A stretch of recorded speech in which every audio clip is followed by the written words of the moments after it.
Bonsoir Bruno Leroux. Bonsoir. On parle de l'actualité tout d'abord. Le voyage au Mali de François Hollande, c'était hier. Il a reçu un accueil, il faut bien le reconnaître, formidable de la part des Maliens. Et Alain Juppé lui-même, ce matin, qualifiait le voyage de François Hollande au Mali de triomphal. Vous auriez quel adjectif à utiliser pour vous-même? Important. Important pour le Mali et important pour les Maliens. Vous savez, je crois que c'était bien d'aller voir ce peuple qui a retrouvé dans des villes sa liberté, qu'il avait perdue sous le joug de ceux qui voulaient lui imposer une règle qui n'était pas les règles démocratiques auxquelles ils avaient été habitués. Et donc, je crois qu'il y avait un déplacement qui était important pour bien signifier que la liberté était revenue et que c'était le temps de la démocratie qui devait maintenant primer. Et de ce point de vue-là, le discours important, et très certainement le discours, je ne veux pas minimiser, le discours du président de la République, mais le discours du président Traoré, avant les prochaines élections, qui visait à dire « Je veux que l'on retrouve la concorde nationale, je ne tolérerai aucune vengeance, aucune exaction, aucune remise en cause sur ceux qui d'hier ont pu se heurter les uns les autres ». C'était un discours qui laisse la place à une perspective. Justement, puisque vous parlez de ça, c'est évident, tout le monde l'admet, que le succès de l'intervention française n'interviendra que si politiquement le Mali retrouve le calme et une stabilité. Et là, François Hollande, il a presque fait la leçon aux Maliens à un certain moment. On l'écoute. La justice n'est pas la vengeance. Ce n'est pas l'exaction. Aucune souffrance ne peut excuser le pillage ou une exaction. On ne répare pas une injustice par une autre injustice. Vous devez être exemplaire. Alors, vous devez être exemplaire. En gros, ne nous décevez pas. Faites en sorte que nous n'ayons pas regretté ce que nous avons fait. Mais c'était aussi le discours du président Traoré. Et pour se battre contre ceux qui étaient les groupes djihadistes, ceux qui s'étaient emparés des villes, ceux qui marchaient vers Bamako, il faut que le peuple malien soit uni. Il ne faut pas qu'il y ait quelque chose qui, de façon larvée, pourrait ressembler à des exactions, voire à une espèce de guerre civile entre eux. Il faut qu'ils sachent préparer la nouvelle démocratie, la nouvelle façon d'aborder, avec les élections de juin, quelque chose qui les renforce et qui fasse que demain, ils prennent en main leur destin. Et c'est ce qu'a été dit le président de la République. La France, elle était là parce que vous l'avez appelée au secours. Et elle a su intervenir dans les délais qui ont permis de gagner, qui ont permis de faire reculer, qu'ils ne marchent pas sur Bamako, de faire que les villes ont été libérées. Mais maintenant, c'est à l'Afrique d'abord de s'organiser pour petit à petit nous remplacer. Et c'est surtout aux Maliens de prendre leur avenir en main. Dans l'immédiat, les frappes aériennes françaises se poursuivent dans le nord du Mali. Tout le monde est d'accord au groupe socialiste pour approuver ces frappes? Et bien entendu, il y a toujours une opération en cours. Elle a permis aujourd'hui au président de s'exprimer dans des villes qui avaient été libérées. On a bien vu la ferveur populaire qui a accompagné ce déplacement. Mais pour autant, il y a encore très certainement près un certain nombre de groupes qui contrôlent encore du terrain, qui voudraient ici reprendre des forces, pouvoir revenir demain dès que l'armée française aurait cédé du terrain ou dès que des forces ne se seraient... Donc l'opération n'est pas terminée.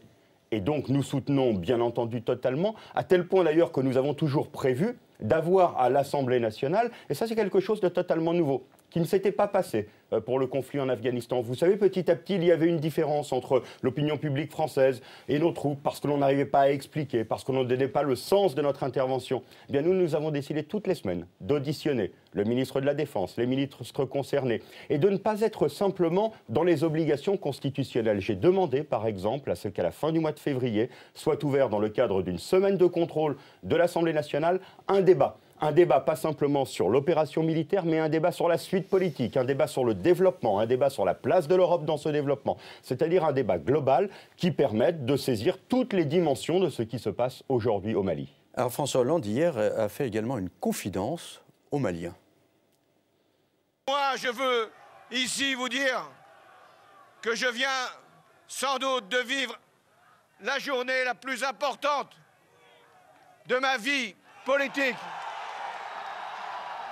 Alors, j'allais dire que j'ai été surpris parce que moi, bêtement, je pensais que le jour le plus important de sa vie politique, c'était le jour de son élection à la présidence de la République. C'est important, la confiance des Français, mais dans le même temps, c'est une belle preuve du non-narcissisme du président de la République qui ne renvoie pas le plus beau jour de sa vie à un événement qui lui est arrivé personnellement, mais plutôt peut-être comme moi, au fait que j'ai entendu ces derniers jours des témoignages. Il prend en charge le destin de la France quand même. Il prend en charge, mais c'est pas seulement lui qui est honoré. Mais c'est un grand jour, mais c'est un jour qui, en fin de compte, en appelle d'autres. Derrière, il a été élu pour résoudre les situations. Nous en parlerons tout à l'heure. Et donc, les plus beaux jours sont les jours où l'on réussit à mener à bien son action. Et là, quand nous avons entendu ces derniers jours, mais moi j'ai été bouleversé quand j'ai entendu ces témoignages de femmes qui d'un seul coup pouvaient s'habiller normalement, pouvaient d'un seul coup montrer leurs cheveux, pouvaient enlever leur foulard, pouvaient revivre de la façon dont elles le voulaient. Et je comprends que le président ait dit ça. Quand l'on permet à un peuple, quand l'on permet de relever la tête, de reprendre en main son destin, et qu'on sait que c'est parce que l'on est intervenu au bon moment que l'on a su prendre ses responsabilités,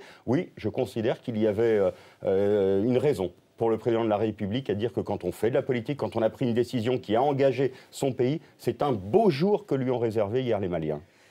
On parle de tout à fait autre chose, le mariage homosexuel dont vous débattez à l'heure actuelle à l'Assemblée nationale. Vous avez déjà adopté l'article 1 qui légalise le mariage entre personnes du même sexe. Mais alors aujourd'hui, il y a eu un pataquès autour de la PMA, la procréation médicale assistée, parce qu'on avait compris que cette PMA allait être débattue au cours du projet de loi qui devait être, sur la famille, qui devait être examiné le 27 mars prochain. Puis alors, le président de la République a dit « mais moi, je veux avoir l'avis du Comité national d'éthique ». Et du coup, le projet de loi va être reporté, je ne sais pas, au calendrier grec à la fin de l'année, la PMA également. Mais ça a donné lieu à un pataquès terrible parce qu'il y a eu des déclarations contradictoires des ministres tout au long de la journée. Écoutez un peu Dominique Bertinotti puis Jean-Marc Ayrault.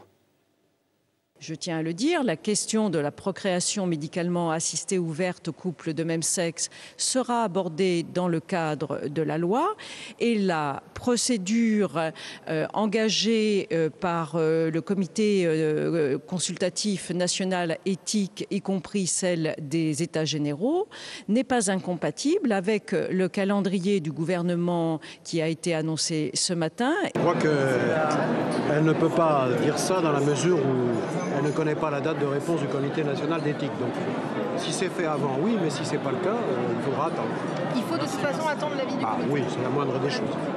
Voilà, alors franchement, Jean-Marc Ayrault, je précise qu'il est à Phnom Penh, je ne sais combien de milliers de kilomètres de la France. Donc finalement, la politique sur la famille se décide à Phnom Penh contre l'avis du ministre de la Famille qui est à Paris, avec le ministre du Parlement, chargé des relations avec le Parlement, qui dit deux choses contradictoires à une heure de distance. Je peux essayer de vous expliquer pourquoi il n'y a pas de contradiction. Vous avez fait là un raccourci où on a l'impression que le Premier ministre répond à sa ministre. D'abord, permettez de constater que vous me dites on va parler du mariage. Mais en même temps, le débat qui nous occupe depuis maintenant quelques minutes et qui occupe à l'Assemblée, c'est sur la PMA qui n'est pas dans le texte du mariage. Et c'est parce que nous avons laissé à l'opposition tout le temps pour débattre dont elle a besoin, qu'elle essaye de parler de totalement autre chose que ce texte. Oui, enfin, les communistes, Europe Écologie Les Verts aussi, veulent parler de la PMA. Oui, vous-même, vous aviez déposé un amendement pour que ce problème de la PMA soit lié à la question du mariage homosexuel. Justement, nous n'avons pas déposé l'amendement. Non, mais vous vouliez le faire. Nous voulions le faire. Ensuite, vous êtes fait taper sur les doigts. Alors, François Hollande vous a dit, allez,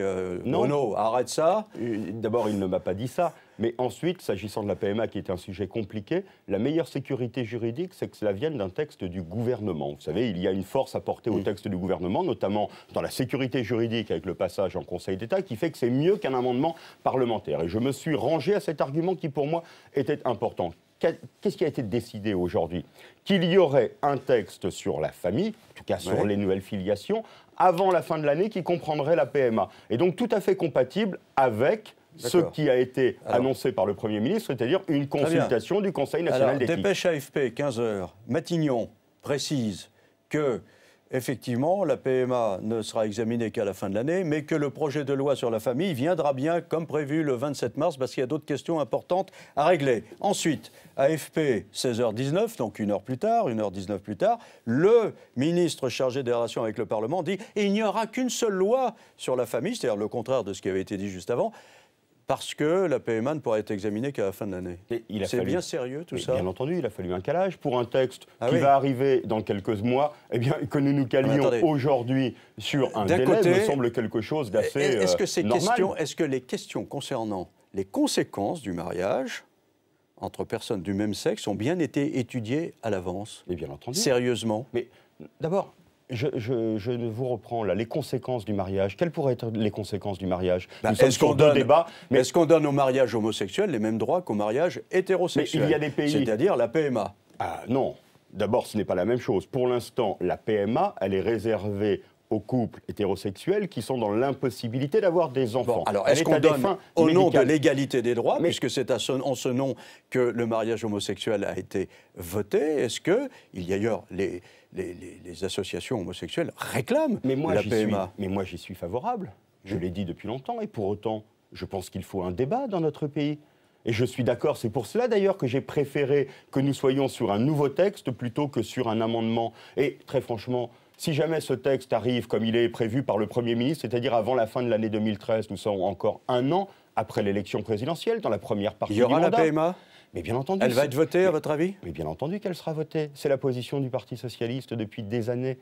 Elle va être votée. Le PMA ouvert au couple des femmes. Et donc pour cela, moi je considère que le fait qu'il y ait un débat auparavant renforce en plus le consensus qu'il peut y avoir, qu'il doit y avoir sur cette question de la part de ceux qui vont voter le projet de texte sur le mariage. La PMA sera votée même si le Conseil national d'éthique dit non. Oh, écoutez, moi je vais écouter le Conseil national d'éthique qui, vous avez oublié un mot, a un avis consultatif. Il organise les débats, mais c'est un conseil consultatif. Il y a une place, nous en discuterons très certainement tout à l'heure dans notre pays à la loi. Mais moi je considère qu'il s'agit d'un engagement du président de la République, il s'agit d'une position constante du Parti socialiste. La PMA, François Hollande ne s'est pas engagé. Il en a parlé pendant la campagne électorale et je m'en suis assuré. Donc vous considérez que c'est un engagement de sa part? Je considère qu'il s'agit d'un engagement et je considère que le président de la République a raison de dire que cet engagement ne vaut pas sans débat et qu'il faut prendre le temps de consulter, qu'il faut prendre le temps d'écouter. Et moi, je suis prêt à partager, bien entendu, avec lui ce temps d'écoute, ce temps de consultation. Et d'ailleurs, pendant ce temps-là, le groupe socialiste à l'Assemblée fera son travail d'audition, rendra public ses auditions et dira pourquoi il veut demain que dans cette loi famille, il soutiendra le gouvernement s'il y met la PMA. Donc je retiens de tout ce que vous nous dites que c'est juste une question de calendrier, que la PMA sera votée, car il s'agit d'un engagement du président de la République. Je ne peux pas résumer mieux que cela. Merci. On marque une pause et ensuite on va parler de questions sociales et de tous les licenciements qui accablent la France en ce moment.